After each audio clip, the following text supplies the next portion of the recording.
Bem-vindos ao podcast Cevada com Plutônio, um podcast que fala sobre ciência e religião, isoladamente ou tudo junto e misturado.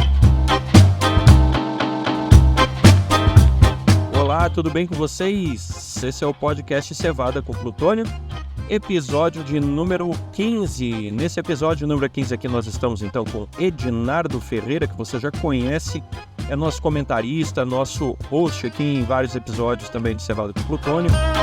Estamos aqui também com o Dr. Cosme, que você também já conhece, né? O Dr. Cosme fez aqui um programa super especial, juntamente com o nosso amigo cientista Saulo Cantanhede, falando sobre o clima espacial, né? E o Cosme está voltando aqui de novo e hoje nós temos um podcast muito especial comemorando os nossos 15 episódios, né? 15 episódios já do Cevada com Plutônio, a sua revista científica, religiosa, teológica semanal. Nós estamos com um podcast diferente essa semana. Nós vamos fazer uma revista, uma magazine das principais notícias, pelo menos aquelas que nós pensamos assim interessantes, né, para você.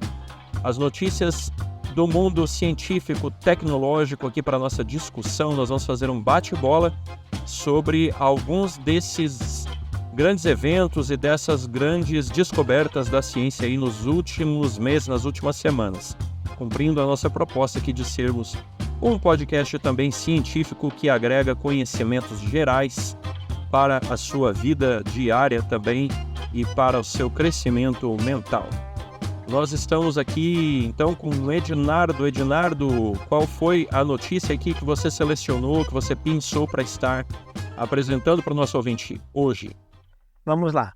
Na semana passada, o presidente Joe Biden e o secretário, né, do Partido Comunista, presidente da China, o Xi Jinping, eles tiveram um encontro de cúpula, né? São praticamente as duas maiores economias do mundo hoje, pensando em países individualmente, né? E eles, dentro de várias pautas, eles discutiram a questão do limite de uso de inteligência artificial. E é interessante isso, porque são dois países que já têm grandes atritos comerciais, já estão ali se esquentando militarmente ali para aquelas bandas ali de Taiwan, né? São duas grandes potências querendo cada vez manter os espaços que já têm e expandir cada vez mais seu domínio no mundo. Mas é interessante quando eles começam a botar em pauta inteligência artificial. Uma coisa que até um ano e meio atrás ou dois estava quase que restrito aos grandes laboratórios, né, das universidades, né? E a gente já usava sem saber, mas de uma hora para outra você descobre um tal de ChatGPT, um tal de Gemini, né? Dentre outras ferramentas colaborativas, né? Criacionais e tudo, e de uma hora para outra você tem as duas maiores potências do mundo discutindo esse assunto. E eu queria trazer aqui alguns números, tá? Porque eu acho que os números não mentem, né? Eu fui pesquisar aqui um pouco mais sobre esse assunto, e eu vi que é o seguinte: só os Estados Unidos hoje têm em torno de 250 bilhões de dólares investidos em tecnologias na área de inteligência artificial. A China, nos últimos 2 anos, investiu alguma coisa como 90 bilhões de dólares, tá, na área de inteligência artificial. Então, vejam, isso aí não é para o futuro, isso já está virando ontem, né? Já está virando ontem. E é um assunto importante bastante para as duas maiores potências econômicas do mundo hoje estarem discutindo isso. Tá? Então eu acho que é uma coisa que vai muito além da manchete, daquela manchete nua e crua, mas ela tem aspectos militares, comerciais, geopolíticos, econômicos, sociais, de todo tipo que a gente não consegue nem imaginar. E esse assunto é interessante para quem está escutando a gente. O que é a grande pegada aí, né? O nosso ouvinte. Hoje, a única coisa que impede um drone de fazer um assassinato automaticamente, sem intervenção humana, é a opinião pública, tá? É uma questão chamada ética. Porque as Forças Armadas dos Estados Unidos e muito possivelmente, né, de outros países aí que não fizeram essas declarações, esse disclosure, né, que a gente chama, essa abertura ao público dessas informações, essas Forças Armadas, elas já têm tecnologia de inteligência artificial, ok, que controla não só drones, mas outros equipamentos de guerra automatizados, e que possuem sistemas de IA embarcado, né, ou que operam remotamente, e elas são capazes, essas tecnologias, de identificar um determinado alvo, decidir se aquele alvo é uma ameaça ou não e apertar o gatilho sozinho, sem intervenção humana. Hoje nós temos a capacidade de ter um drone que decola de forma automatizada, que voa e pode ficar aí, que ele é projetado para isso, né? Ficar aí dezenas de horas, aí, talvez até mais de um dia, sem necessidade de pousar, e de uma altitude muito grande, ele consegue identificar um alvo, localizar e tratar, né? Avaliar se aquele alvo está nos bancos de dados, né? Como uma ameaça, ou usando critérios aí mais indiretos, decidir se esse alvo ele deve ou não ser abatido. Hoje, o que impede, mais uma vez, né, o que impede esse gatilho de ser puxado é tão somente a opinião pública, que exerce pressão sobre o governo, né, os governos aí dos Estados Unidos, dos aliados, aí também de outros países aí do bloco oriental, né, e naturalmente a gente pode esperar que no Ocidente esse nível aí de accountability seja mais alto, né? Ou seja, esse nível de responsabilização do governo seja mais alto. Então, é justamente por causa dessa pressão pública que esse processo ainda não está automatizado, tá certo? Eu acho que é importante, Ednardo, a gente fazer esse comentário aí só para dar uma noção real do que está acontecendo de fato nessa área de inteligência artificial na área militar, né? Contribuindo um pouquinho mais, umas 2, 3 semanas atrás, a Força Aérea Americana ela fez um teste utilizando um caça só com inteligência artificial e um piloto, e outro caça fazendo um dogfight. E se eu não me engano, não foi publicado o resultado desse dogfight, mas a Força Aérea Americana já está colocando em prática esse tipo de tática de guerra, utilizando inteligência artificial. E com relação a esse papel político entre China e Estados Unidos, essa guerra entre os microchips e inteligência artificial, hoje saiu uma notícia da Microsoft. Ela mandou um e-mail, um comunicado para os seus engenheiros na China, em torno de 700, 800 engenheiros que trabalham com relação a nuvem, inteligência artificial, que eles saiam da China e procurem, sejam transferidos. A própria Microsoft está oferecendo para que eles sejam transferidos para Nova Zelândia, Estados Unidos, Europa, menos na China. Então isso, de fato, está cada vez mais crescente, essa guerra entre Estados Unidos e China com relação à inteligência artificial e microchips. Cosme, é interessante você falar isso porque o que acontece? Os Estados Unidos estão numa posição extremamente vulnerável com relação aos semicondutores, né? Ou seja, os microchips. Para aquele nosso ouvinte que não é do mundo da tecnologia aí, né? Quando a gente está falando de semicondutores, microchips, então são os processadores, né? Que estão não só nos computadores, mas estão nos smartphones também, estão nos carros, estão nos mísseis, estão nos relógios, estão até na sua geladeira, né? E os microchips de alta tecnologia, eles são extremamente difíceis de serem produzidos. E hoje nós temos apenas praticamente uma única empresa, tá, que fica na Europa, que ela fornece as máquinas que produzem esses microchips. Tá? É um processo extremamente caro, extremamente refinado, uma tecnologia avançadíssima. E os Estados Unidos descobriram, né, que eles estão extremamente expostos a esse risco. Em Taiwan, nós tivemos um problema muito sério lá, de uma crise hídrica. Uma das maiores empresas produtoras de microchips do mundo está em Taiwan, né? E o mercado americano começou a sentir falta desses microchips, e o mercado ocidental como um todo, ou seja, o mundial, na realidade. E então, tiveram essas dificuldades aí com relação a microchips. E agora, o que os Estados Unidos estão fazendo, Cosme? Estão trazendo de volta essa indústria, tá? Porque nós tivemos um momento, algumas décadas atrás, um momento de expansão da indústria, uma transnacionalização, né, em que os países ricos, desenvolvidos, colocaram nos países subdesenvolvidos aquela sua indústria, certo? Porque os países subdesenvolvidos ou em desenvolvimento estavam desesperados pela indústria. E aí, então, agora, eles fazem um momento o movimento contrário, né? Porque essa indústria que foi para fora em décadas passadas era uma indústria muito suja, era uma indústria que pagava comparativamente baixos salários, tinha um alto custo ambiental, né? Por causa da questão da queima dos combustíveis fósseis, muito consumo de energia, muita geração de lixo. Então, os países ricos, né, exportaram essa industrialização para fora.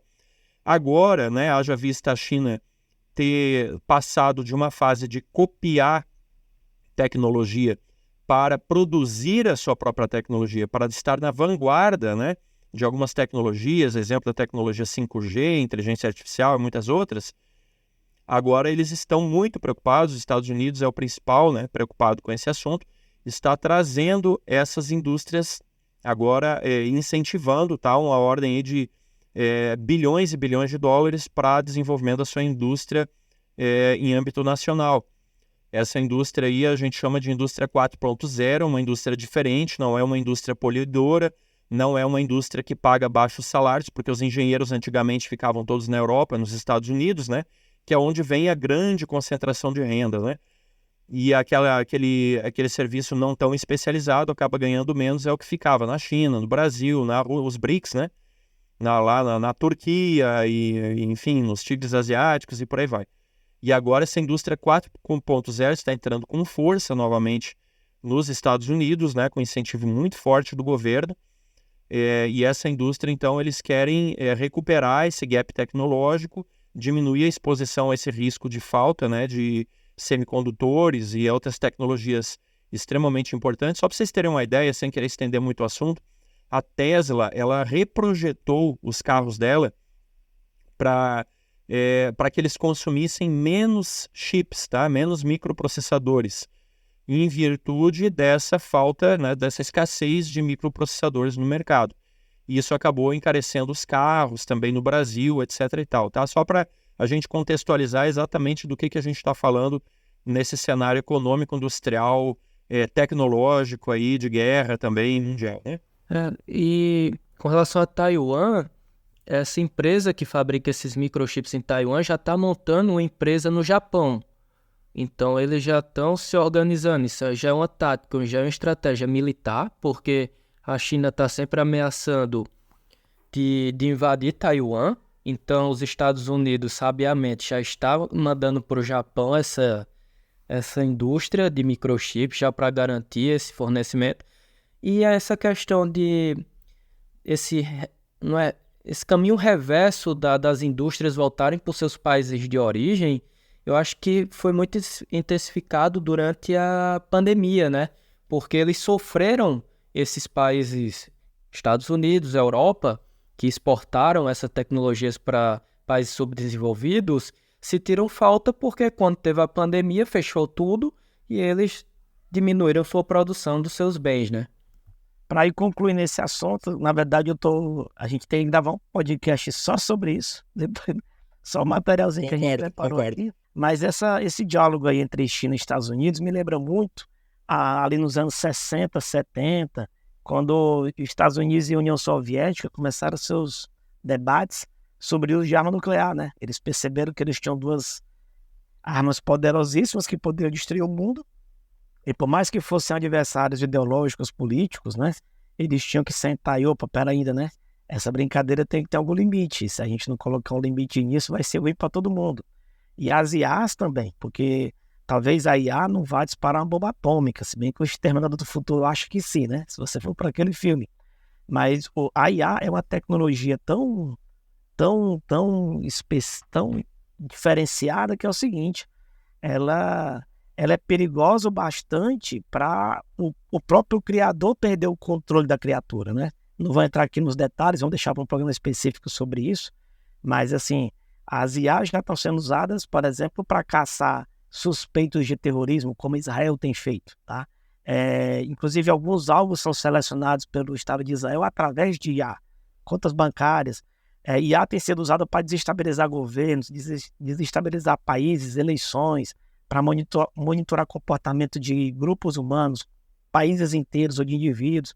Enfim, a IA não é brincadeira, tá? Ela, claro que como toda tecnologia, ela traz uma quantidade de possibilidades positivas gigantesca Mas o que tem de riscos assim, associados, inclusive para quem as detém, é bem desconhecido por causa desse limite.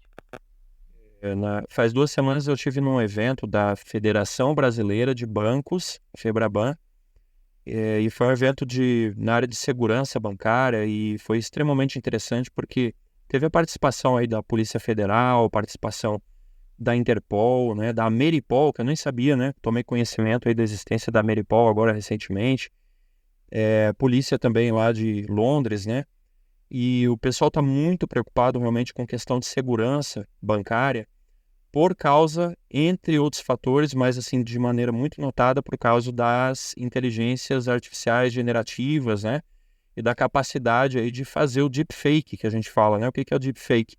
É você fazer uma simulação da imagem e da voz da pessoa de uma maneira tão perfeita, tão convincente, tão crível, que ela ameaça as pessoas serem enganadas, né? Com muita facilidade por vídeos e áudios aí que na realidade não são originais, né? Não são verdadeiros. E qual que é a implicação disso em ramo de segurança, né? Que a inteligência artificial pode impactar aí? Você tem um processo de inteligência artificial, olha só, na realidade é uma guerra de inteligência artificial, né? Porque você tem no sistema financeiro inteligências artificiais que elas analisam a foto da sua identidade, pede para fazer um videozinho do seu rosto, né? Pede para você mexer a cabeça, virar um pouco para o lado e tal. O que está acontecendo aí? Lá do outro lado, no computador da instituição financeira, esse computador está analisando a sua imagem, tá? E vendo indícios de que seja um boneco, de que não seja você, que seja uma pessoa parecida, que seja uma máscara, alguma coisa assim, né?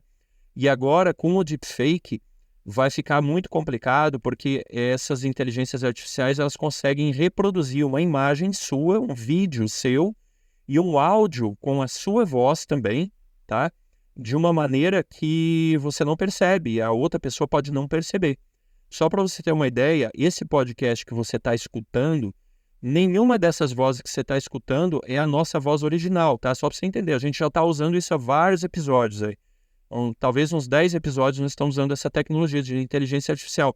A nossa voz ela é aprendida por um computador e ela é reconstruída, certo? Para vias de melhorar a qualidade. E você escuta já de vários episódios atrás, você escuta na realidade o computador falando com o nosso timbre, com a nossa entonação, com todas as características da nossa voz. Quem é atento já a isso já percebeu, né? Já percebeu que esse podcast aqui nós estamos usando inteligência artificial para reconstruir a voz a fim de melhorar a qualidade, né? Mas isso pode ser usado para o mal também, como disse o Ednardo, né? Então vai ser uma guerra de inteligência artificial. De um lado, os atacantes, né, os hackers aí e tal, usando inteligência artificial para enganar as pessoas, aplicar golpes, etc. E do outro lado, os defensores, né, vão estar também usando a inteligência artificial para detectar esses indícios de falsificação e de comprometimento aí e indícios, né, de comprometimento da originalidade dessa fonte aí. Alex, agora levando para a Bíblia, para a religiosidade, Apocalipse menciona que no final dos tempos os próprios eleitos seriam enganados com essas mensagens do falso Cristo e poderiam perder a salvação. Será que a inteligência artificial é um caminho para chegar nesse ponto? Essa é uma pergunta muito interessante, né? Daqui a pouco eu não duvido nem um pouco que vai ter algum irmãozinho nosso dizendo que a marca da besta é inteligência artificial, né? Porque já foi o código de barras, já foi o chip Mondex, já foi a tecnologia 5G, a vacina, né? Tudo isso aí já foi marca da besta, né? Então eu tô só esperando aqui com um saquinho de pipoca, esperando qual vai ser a próxima marca da besta, né? Enquanto isso, a marca da besta está lá em Apocalipse, qualquer um pode descobrir estudando a Bíblia, né? Mas o pessoal aí, ao invés de estudar a Bíblia, está, como diz o nosso amigo Milton Monteiro, né? Está fazendo profecia pelas páginas de jornal aí. Agora eu trouxe uma notícia baseada de um estudo científico realizado pela Universidade Federal do Rio Grande do Norte, a UFRN, que eles estudaram que a região Nordeste tem um risco de sofrer abalos sísmicos que podem destruir casas e interromper serviços. Isso para mim foi uma grande surpresa porque... É o Nordeste do Japão, isso, Cosme? Não, é o Nordeste do Brasil. Campina Grande, Rio Grande do Norte, Quaraíba. Porque o Brasil, ele está bem no centro, principalmente o Nordeste, está no centro da placa tectônica ali da América do Sul, né? Então, por exemplo, a divisa dessa placa tectônica com o Pacífico é onde fica o Chile, ali a Cordilheira dos Andes. E o outro extremo da placa fica no mar, ali no Oceano Atlântico. Então, o Nordeste, o Brasil, está bem no meio desse abalo, dessa placa tectônica. Então, teoricamente, não era para ter tantos abalos sísmicos assim para chegar a destruir uma casa. Então, nesse sentido, esse estudo ele investigou, ele também foram em colaboração com cientistas poloneses e com a base de catálogo sísmico brasileiro, eles começaram a fazer essa estatística, né? E esses cientistas, eles apontam que o risco sísmico depende de 3 componentes fundamentais: a fonte, o caminho, o local. E a partir dessa rede de catálogo sísmico brasileiro que eles dispõem, eles eles descobriram que podem ocorrer terremotos prejudiciais com mais de 5,2 na escala Richter. Essa escala chega até 9, tá? Na região nordeste do Brasil e provavelmente nos próximos 50 anos. Então, isso é um resultado que me chocou, porque, teoricamente, o Brasil é famoso por não ter terremotos, mas, nos últimos anos, os cientistas estão descobrindo, através das pesquisas científicas, que podem ter alguns abalos sísmicos. E o telespectador pode estar se perguntando, mas esse abalo sísmico, qual é a origem dele? É devido a choque de placas tectônicas? A resposta é não. Provavelmente é devido a deslocamento de terreno. O terreno pode se deslocar e isso gera tremores. Então, provavelmente é a fonte desses terremotos aqui no Nordeste. Mas mesmo assim, pessoal, não se assustem. Esses dados são para conhecimento e para que os governos possam saber que podem existir esses tipos de abalos e nas suas especificações técnicas, por exemplo, para construir um prédio. Então, eles já podem sugerir construir um prédio que possam suportar esse tipo de tremor nesse tipo de escala. Então, isso que a boa pesquisa serve é para informar aos governos e à população para se preparar que no futuro pode ocorrer ou não, tá? Agora, eu acho, sinceramente, Cosme, eu acho muito, muito improvável que isso vá acontecer no Brasil por uma série de razões, né? Que a gente já viu aí no nosso último programa aí, que a gente falou sobre desastres na natureza, que o nosso costume aqui brasileiro, né, a nossa tradição é esperar primeiro dar ruim para daí pensar o que a gente vai fazer, né? Então, vamos torcer aí para que haja, com certeza, mas vamos torcer para que tenha mais, a gente tenha mais coisas positivas aí para a gente estar comemorando e celebrando aí do Brasil aí no futuro, né? E não o aumento dos terremotos aí, é justamente um ranking que a gente não queria subir, né? Com relação a isso, eu morei 6 meses no Japão, na cidade de Nagoya. E eu já senti um tremor, tá? Chegou na escala de 5, 5,5. Eu tava indo deitar, já eram umas 10, 11 horas da noite. E tava na cama, tava assistindo alguma coisa. E você tem aquela impressão que tá balançando, tá? É estranho. Aí você olha pro abajur, pro teto, não era uma lâmpada só, era um abajur, era um lustre. Aí você vê o lustre balançando, você vê... E lá onde eu morava, os armários eram todos pregados, era tudo pregado na parede, porque caso ocorra um tremor desse, tudo vai ao chão. Então ela é tudo preparado para isso E o que é interessante no Japão, infelizmente diferente no Brasil, lá eles já têm um plano de evacuação, caso ocorra isso, um terremoto não nessa magnitude. Aí eu fiquei assustado, durou uns 10, 15 segundos, não mais do que isso. Aí eu corri para a porta, ver se alguém estava do lado de fora para seguir o plano que eu já sabia, né? Eu tinha que descer as escadas, não pode utilizar elevador, eu estava no 5º andar.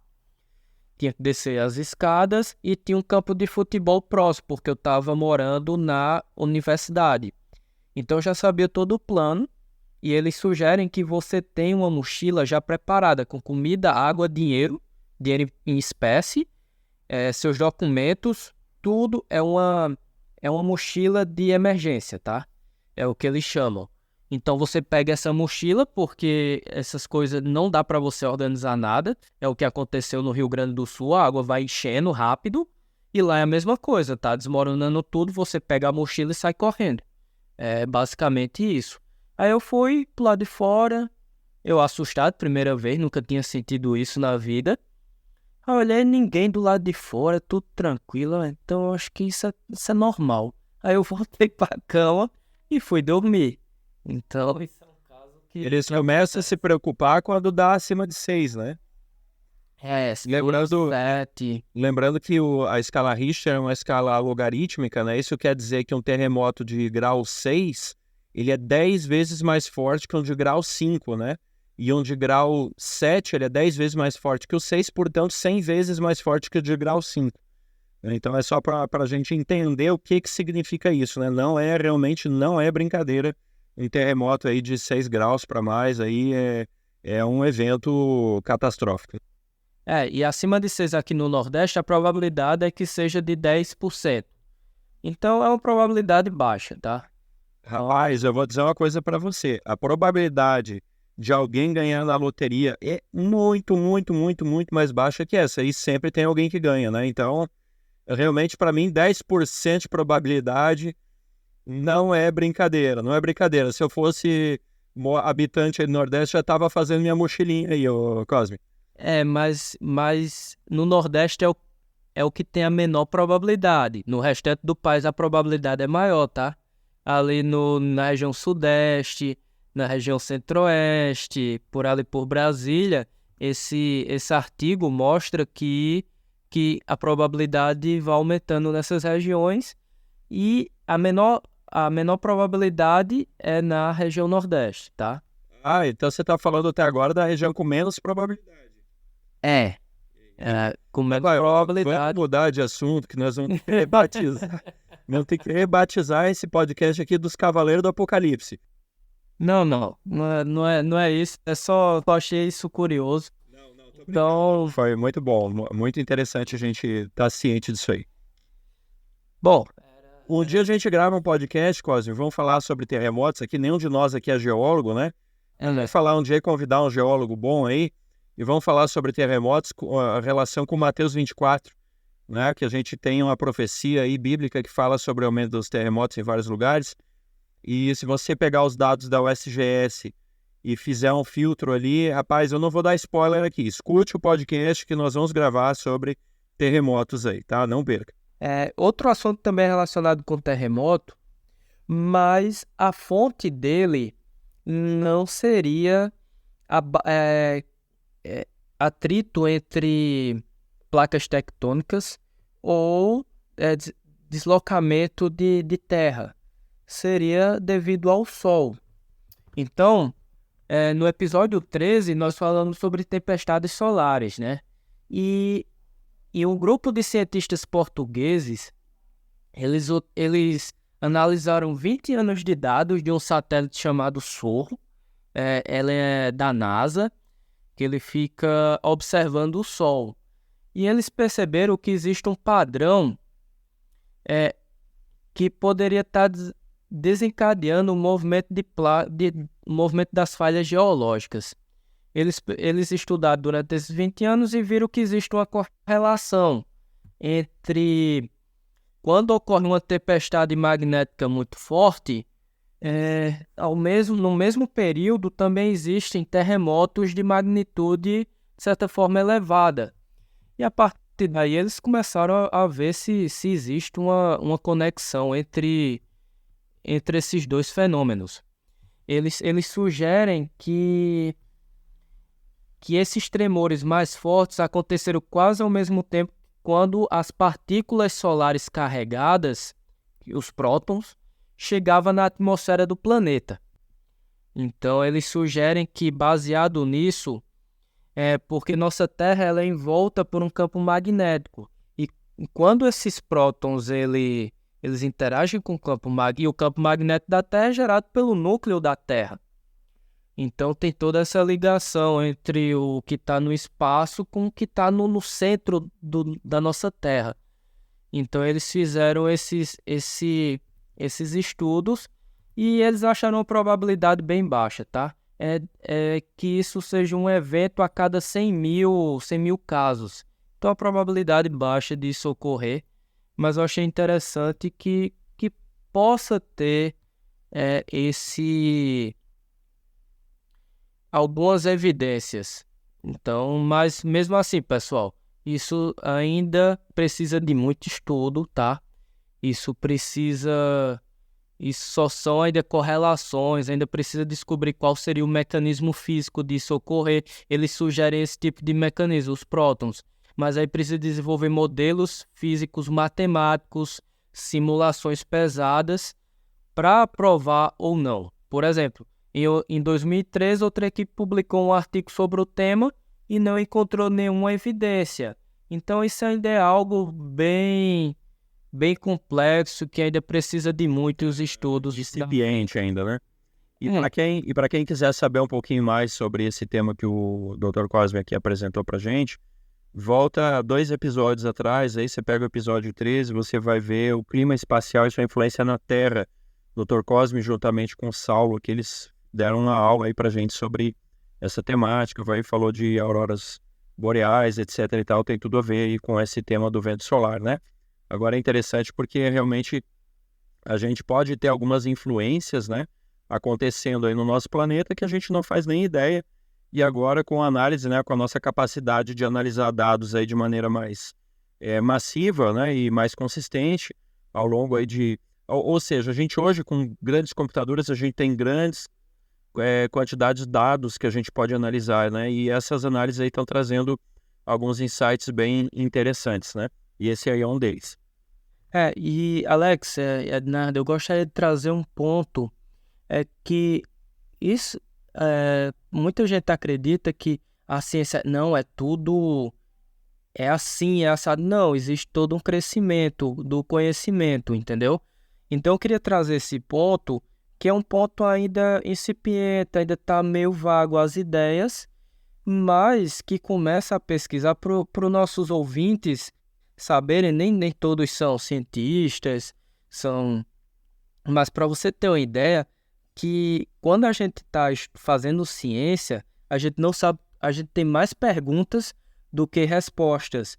E ao longo do tempo nós vamos pesquisando, precisa de mais dados, mais observações, e isso vai abrindo os horizontes para que daqui a alguns anos, décadas ou até centenas de anos, possa ter uma decisão mais assertiva sobre determinado tema. Era isso que eu gostaria de trazer baseado nesse evento, que eu achei curioso e traz essa temática para a gente discutir um pouco.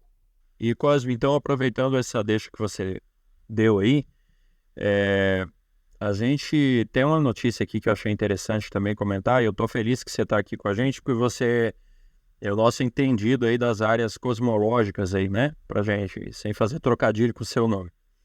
O que a gente tem aqui? Descoberto um planeta, um exoplaneta, né, ou seja, um planeta fora do nosso sistema solar, muito distante aqui da Terra, portanto, né, fofo como algodão doce. Aí eu achei interessante, que será que é isso? Um planeta aí de algodão doce? Olha, rapaz, eu não sei, né? Porque os cientistas dizem que ele provavelmente seja formado por hidrogênio e hélio, né? Então, eu não sei se dá para comer, mas dá para fazer combustível de foguete com isso, com certeza, né? Então, eles descobriram esse planeta, ele tem uma densidade, tá? A densidade é o quão, vamos chamar assim, grosso modo, né? com a licença poética tremenda, que é quão pesado ele é. Mas ele é muito leve, ele tem uma densidade de apenas 0,59 ou 0,059 ou mais ou menos 0,06 gramas por centímetro cúbico.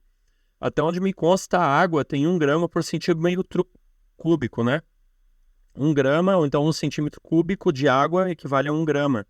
Então isso quer dizer que esse planeta ele tem apenas 6% da densidade da água, né? Ele é muito leve, né? Quase um isopor da vida aí, esse planeta, né? Então ele é um planeta, um gigante gasoso, né? E ele é maior do que, ele é 50% maior que Júpiter, né? Júpiter é muito maior do que a Terra, é o maior planeta do Sistema Solar, e esse planeta ainda é maior do que Júpiter. Ele é 50% maior do que Júpiter. Só que ele não esse tamanho dele não acompanha a proporção do peso dele, né? E os cientistas têm vários métodos para determinar o peso, a massa desse planeta, né? Não cabe aqui a gente entrar, mas a influência, por exemplo, que ele exerce na própria estrela dele e por aí vai. Então, o período orbital também e por aí vai. Mas esse planeta, ele, por ser tão leve, né? Ele lançou uma grande interrogação, né, nos modelos cosmológicos, né, porque o nome desse planeta ele é o WASP 193b, né, então se eu entendo um pouquinho, às vezes você me corrige se eu estou errado, pelo fato de ele ser B, ele deve ser o segundo planeta, né, nesse sistema solar aí, né, pelo menos dos planetas conhecidos. E ele está a 1.200 anos-luz da Terra, né? Aqui, em termos cosmológicos, ele é nosso vizinho, né? 1.200 anos-luz, só que assim é muito longe. Então, para a gente ter uma ideia, se você tivesse uma nave que pudesse voar a velocidade da luz, né? Viajar à velocidade da luz, e isso é proibido pela teoria da relatividade, tá? Ela levaria essa nave mesmo voando à velocidade da luz, né? Ou seja, ela poderia dar 8 voltas na Terra em 1 segundo, né? Essa nave, ainda assim, ela levaria 1.200 anos para chegar nesse planeta, né? Então, ele apesar de ser um vizinho nosso, ele está realmente muito, muito, muito longe. E é o WASP 193b. E por que eu estou trazendo essa notícia? Porque ele é um planeta inexplicável, né? Um dos cientistas envolvidos na pesquisa, e são vários aqui, vários autores, né? Foi publicado, esse artigo foi publicado na revista Nature Astronomy, que ela é uma subdivisão da revista Nature, né? E o professor aqui, Barcaoiu, eu não sei se eu pronuncio aí correto o nome dele, né? Mas ele disse, abre aspas, né? Que o WASP 193b é um mistério cósmico. Resolvê-lo exigirá mais trabalho observacional e teórico, sobretudo para medir as suas propriedades atmosféricas com o telescópio espacial James Webb e confrontá-las com diferentes mecanismos teóricos que possivelmente resultam numa inflação tão extrema. O que ele quis dizer aqui com isso? Olha, em bom português, tá? A gente não sabe como é que esse planeta se formou. Todos aqueles modelos que a gente tem aí de formação de planetas, de formação do sistema solar, de formação de estrelas, etc., não conseguem atualmente explicar esse planeta. Então, antes de qualquer outro comentário, eu só quero deixar claro aqui o seguinte: algumas pessoas, às vezes, a gente coloca alguns questionamentos e mostra aqui as nossas limitações, né, dos modelos cosmológicos e tal, e pensa que eu sou inimigo, né, da astronomia, da cosmologia, e nada mais distante da verdade. Eu sou um extremo entusiasta de tudo isso. Eu acho fantástico, sensacional, maravilhoso, e sou muito grato aí por a gente ter um avanço tão grande na ciência como a gente tem nessa área. No entanto, por que eu estou falando isso aqui? Ora, tem gente que costuma atribuir à ciência propriedades ou atributos divinos, né? Perdão do pleonasmo aí, atribuir os atributos, né?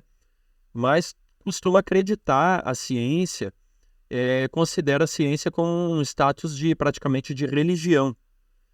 E a gente chega a ponto, né, dos próprios cristãos, né, teólogos aí e tal, principalmente os da linha pós-moderna, da linha, dessas linhas aí mais recentes aí né, a linha liberal, né, a linha pós-moderna aí, que já não são mais tão recentes assim, já tem algumas décadas, mas esses teólogos, eles têm uma disposição muito grande em abrir mão da veracidade ou da literalidade ou da confiabilidade do relato bíblico, né? De novo, naquela questão que a gente sempre comenta aí do sola escritura, eles estão muito dispostos a abrir mão dessas interpretações mais conservadoras da Bíblia para abraçar a ciência numa tentativa que eu chamaria até de um sincretismo, né? Já que a gente está falando de praticamente duas religiões. Aqui a gente está falando de um cristianismo, né, mais avançado, aí, mais liberal, e a gente está falando também de um cientificismo, né, que nada mais é do que uma religião, né, que não se assume como uma religião, mas é uma religião que acredita que a ciência tem todas as respostas e ela é a grande porta-bandeiras aí da verdade, né, e as pessoas, então, às vezes acabam abrindo mão, né, de uma leitura mais fiel, de uma leitura mais honesta e mais sóbria, equilibrada da Bíblia, para abraçar a ciência. E eu, particularmente, eu vejo nisso uma certa dose de ufanismo, né? Porque quem adota essa postura, geralmente, tem uma visão mais limitada das próprias limitações da ciência, né? Então, a ciência, sim, ela tem muitos ganhos, ela tem muitas coisas excelentes, sensacionais, nada que obstar com relação a isso, mas ela tem suas limitações. Ela tem suas constantes revisões. E aquilo que é uma grande verdade hoje pode não ser amanhã, assim, como é que a gente sabe, né? Porque aquilo que eram grandes verdades científicas no passado, depois se revelaram aí equívocos, né? E eu não estou dizendo aqui que as pessoas sejam desonestas, que elas sejam pessoas mal intencionadas ou que elas sejam pessoas superficiais. Muito pelo contrário, temos profissionais seríssimos, pessoas aí que dão um exemplo, né, de seriedade, de compromisso, de dedicação, de esmero. Mas, apesar de tudo isso, nós continuamos sendo limitados, nós continuamos sendo seres humanos, né? Então, muitos modelos hoje, né, que a gente tem como líquidos e certos aí para a formação do universo, do cosmos, do planeta Terra, da vida, por aí vai, eles simplesmente são insuficientes, né, ou completamente inadequados para explicar algumas descobertas novas aí, ou descobertas novas, recentes que a gente tem tido, né, sobretudo aí na área da cosmologia. Então, a gente está constantemente aí desvendando aí novas fronteiras do universo, e essas fronteiras, às vezes, como disse o Dr. Cosme aqui, trazem muito mais perguntas do que respostas, né? O que é que a gente quer dizer com isso aqui? Vamos continuar empolgados com a ciência, vamos apoiar, vamos divulgar a ciência, vamos levar a ciência para todo mundo, né, ao nosso redor aí, porque ela traz muita coisa boa, mas vamos sempre lembrar, enquanto isso, que ela é um instrumento humano. E como um instrumento humano, ela não é perfeita, ela não é divina, ela não é inquestionável, tá certo? E eu acho que essa é a mensagem aqui que eu queria deixar com a reflexão aqui em cima dessa notícia aí que circulou nos últimos dias a respeito do planeta, abre aspas, de algodão doce, fecha aspas. É interessante, Alex, porque, de fato, eu fiz minha tese com os dados e com o conhecimento que eu tinha naquele momento, tá? Então, o conhecimento vai sempre avançando. Novas observações podem mostrar no futuro que o que eu fiz na minha tese não era exatamente o que eu concluí na minha tese, entendeu? Então, quando eu trabalho com modelo físico, todos os modelos físicos têm limitações. Então, o que devemos, como cientistas, saber? Quais são as limitações desse modelo? Até porque eu faço preposições, eu faço suposições, desculpa, eu suponho algumas coisas, algumas simplificações, e desenvolvo um modelo matemático, físico-matemático, para explicar o determinado fenômeno. Quando tem novas observações, eu preciso comparar as observações com o modelo e verificar se esse modelo está reproduzindo o que eu estou observando. Caso tenha, beleza, esse modelo até certo ponto está funcionando e está reproduzindo o meu modelo. Então, é assim que eu faço ciência na minha área de pesquisa.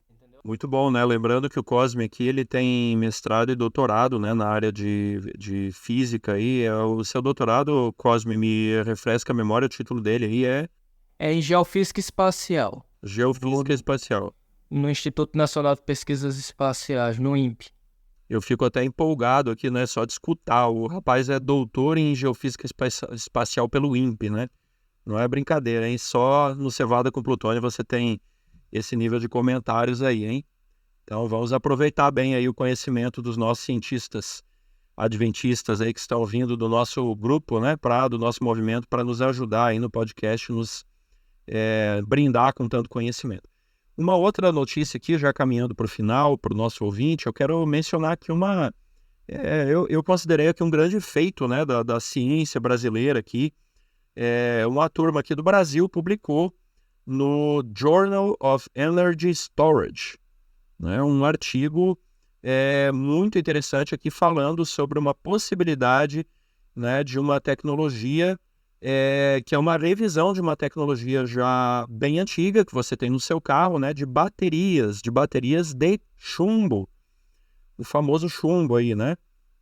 Ela tem, são vários autores aqui, mas tem o Rodrigo Souza, Gabriel Silvestrin, Felipe Conceição, Vitória Maia, Larissa Otubo, Almir Neto, Edson Soares. Então, parabéns para vocês aqui que publicaram esse artigo, tá? Um artigo sensacional, muito bom aqui, que falou a respeito das baterias de chumbo, tá? As baterias de chumbo, para quem não sabe, são as baterias que estão no seu carro, mas elas não são competitivas do ponto de vista aí dos carros elétricos, das aplicações, aí, por exemplo, para o seu celular, para o seu notebook. Por quê? Porque elas são grandes, elas são pesadas, né? Elas têm aí, alguma quantidade delas ainda tem aquela questão do ácido, né? Ele tem um eletrólito líquido ali e tal, e ela não é uma bateria muito boa, ela não é tão boa quanto a bateria de lítio, por exemplo, né?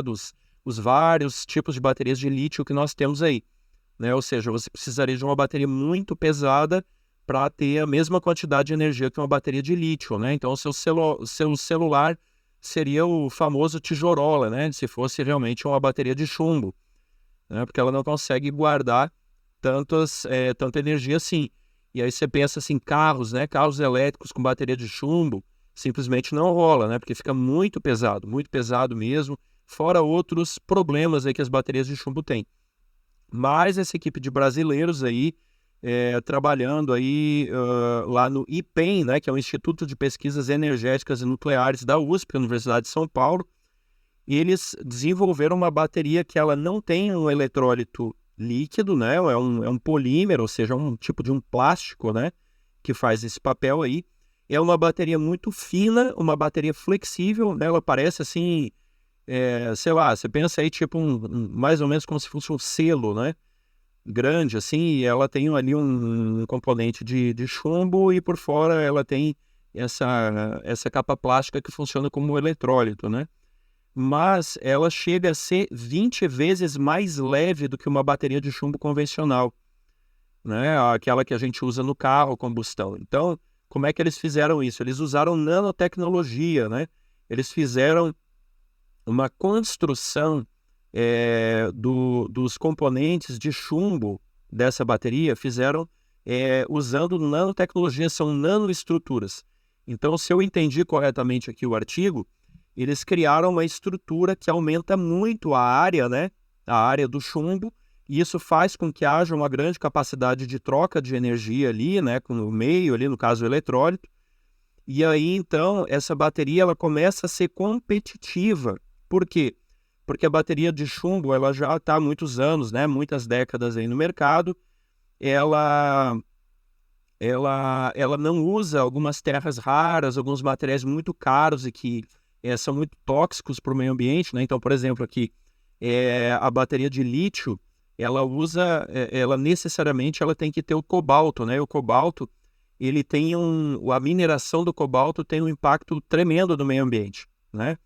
Então, elas acabam, as baterias de lítio acabam tendo um custo ambiental, sem contar um custo financeiro também, econômico, muito alto. E agora essa equipe da USP acabou desenvolvendo essa pesquisa que transforma as baterias de chumbo em elementos quase ou praticamente até tão interessantes quanto as de lítio, ou em alguns aspectos até melhores, né? É uma coisa crítica, né? Pensando agora em termos de indústria, desenvolvimento nacional, nessa escala, né, já, digamos, econômica também, o quão triste é o Brasil estar praticamente fora dessa corrida de tecnologia, porque estamos na era da informação, todo mundo fala que nós já estamos na economia da informação, né?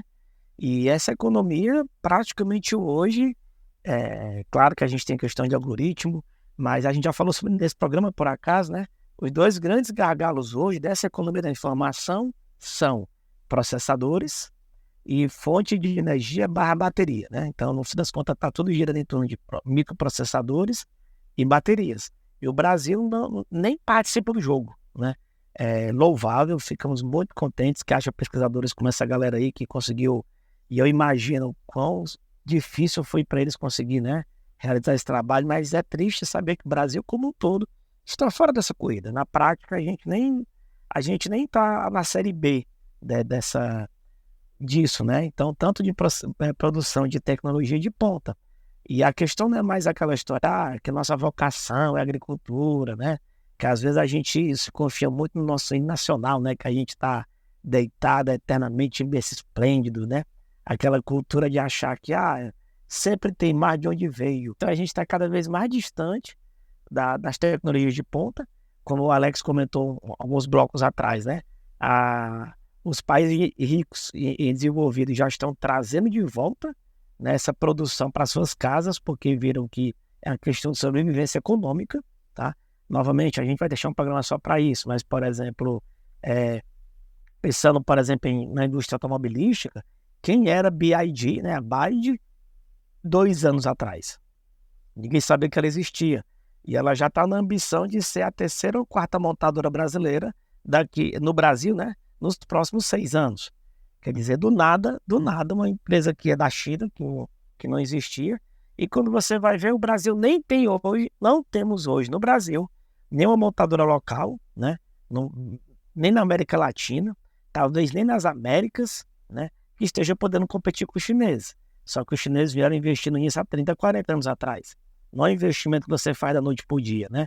Você tem uma indústria de matéria, você tem engenharia de materiais, engenharia eletrônica, você tem, enfim, um sem número de áreas de tecnologias envolvidas para fazer a mera bateria e um mero processador, um carregador. E além disso que você falou, Ednar, né, dessas tecnologias, existe a inteligência organizacional também por trás disso, que você também não constrói de uma hora para outra, né? Porque você tem, por exemplo, ali cadeia de suprimento, você tem fornecedores, você tem toda uma tecnologia organizacional para você adquirir essa expertise, né? Para você produzir comercialmente num custo acessível, numa escala que você consiga dar distribuição para você vender esse produto, entregar para o cliente, você dá manutenção para esse produto, você dá suporte, você dá atualização para esse produto. Gente, isso pouca gente se dá conta, que quando a gente está falando de tecnologia, a gente pensa muito ali no objeto em si, né? Mas a organização que precisa ter, o conhecimento científico, organizacional, administrativo, para que você possa ter esse celular que você está segurando na mão aí, é uma coisa absurda. Ele é tão assombroso quanto a tecnologia que compôs, né, esse material, né? Então, reforçando aquilo que o Ednar disse, isso a gente não constrói da noite por dia. Isso envolve investimento, envolve um compromisso, né, dos governos, com participação da iniciativa privada também, né?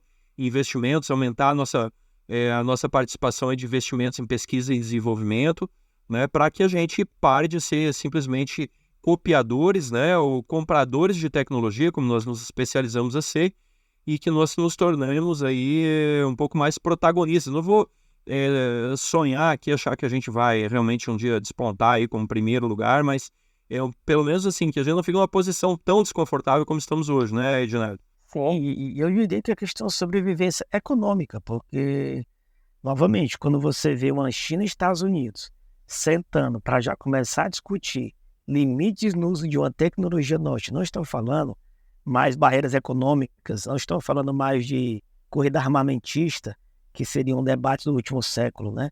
Estamos falando agora de uso de tecnologia, né? Você vê a Tesla, por exemplo, que é sinônimo de tecnologia automotiva, já teve que pedir para o governo americano fazer altas barreiras comerciais contra os carros chineses. E aqui não é questão de defender a China, não é isso. É questão de precisamos investir em tecnologia pesada, e isso é um investimento que você começa a gastar muito agora para daqui a 30, 40 anos você começar a ter retorno. Mas aí fica para outro programa, né? Mas assim, notícias como essa da bateria da USP, fico felicíssimo pela equipe. São pessoas que merecem, né, todo o respeito, tá? E Deus os abençoe bastante nisso. Mas infelizmente tudo o que eles produziram, com todo não nada contra eles, tá? Pelo contrário, só estou elogiando, é que é um subdepartamento de uma grande empresa americana, né? Eu estou falando isso aqui não para diminuí-los, mas para dizer como a gente, enquanto nação, está muito atrás disso tudo. E é importante o que eles fizeram, que é, já que eu não posso brilhar talvez lá na Série A, né, vamos procurar caminhos alternativos mais próximos da nossa realidade. Muito bem. E a gente tem que mudar um pouco a nossa cultura, né? Porque enquanto esse pessoal aí está exportando, né, a China e Estados Unidos agora de novo, né? E tantos outros estão... A Índia, né? A Índia está tendo um despontamento aí tecnológico sensacional, né? E, inclusive até na própria exploração espacial. E aí você vê esses países exportando aí robôs, né, com inteligência artificial, capazes aí de montar um automóvel aí sem intervenção humana, etc. e tal. E a gente aqui no Brasil, né, graças que nós temos a agroindústria, né, que nos sustenta aí nos momentos de crise, porque, enfim, comida todo mundo sempre precisa em qualquer momento, né, em prosperidade ou dificuldade sempre precisa. Então, graças que temos o agronegócio. Mas, assim, a gente ainda fica feliz que a gente encheu o navio de pedra e exportou lá para a China, né? E a gente solta foguete aqui, e o pessoal estoura champanhe e tal, porque enchemos um navio de pedra aí de minério de ferro e exportamos para a China, né? E comemoramos o nosso aumento da exportação.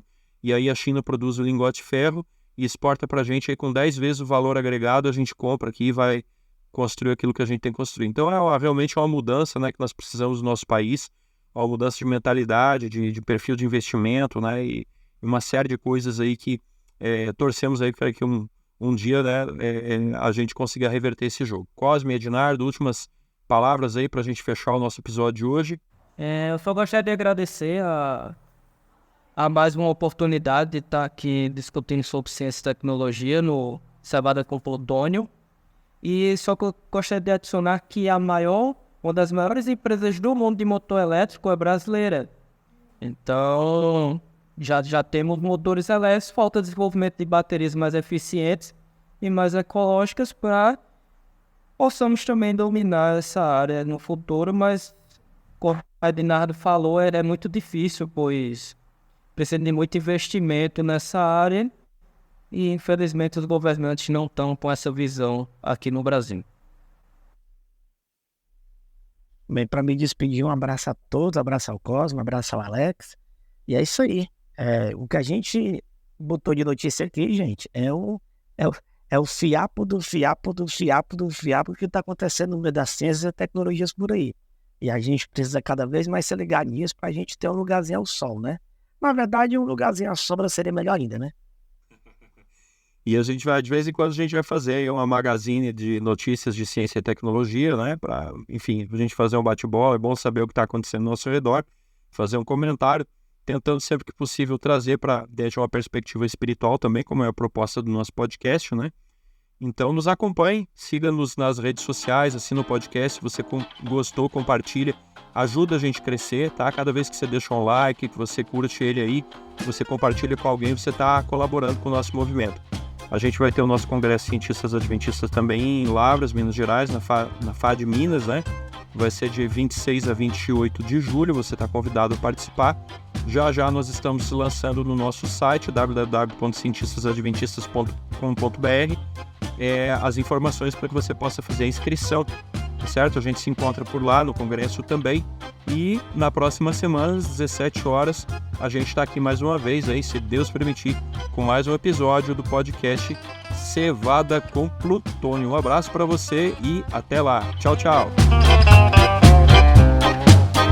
Se você gostou deste episódio, assine gratuitamente nosso podcast no Spotify, Amazon, Apple e se inscreva no nosso canal no YouTube.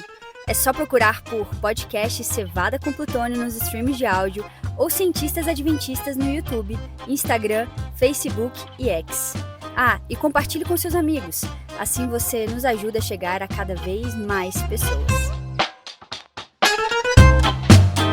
Você já nos segue nas redes sociais? Não? Então siga-nos agora mesmo no Spotify e inscreva-se no nosso canal no YouTube.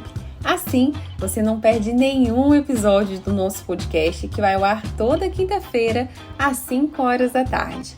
E se você é adventista, aluno ou titulado com mestrado ou doutorado em qualquer área do conhecimento, faça parte do movimento Cientistas Adventistas. Mande um e-mail para cientistasadventistas@gmail.com. Será um prazer ter você conosco. Aviso!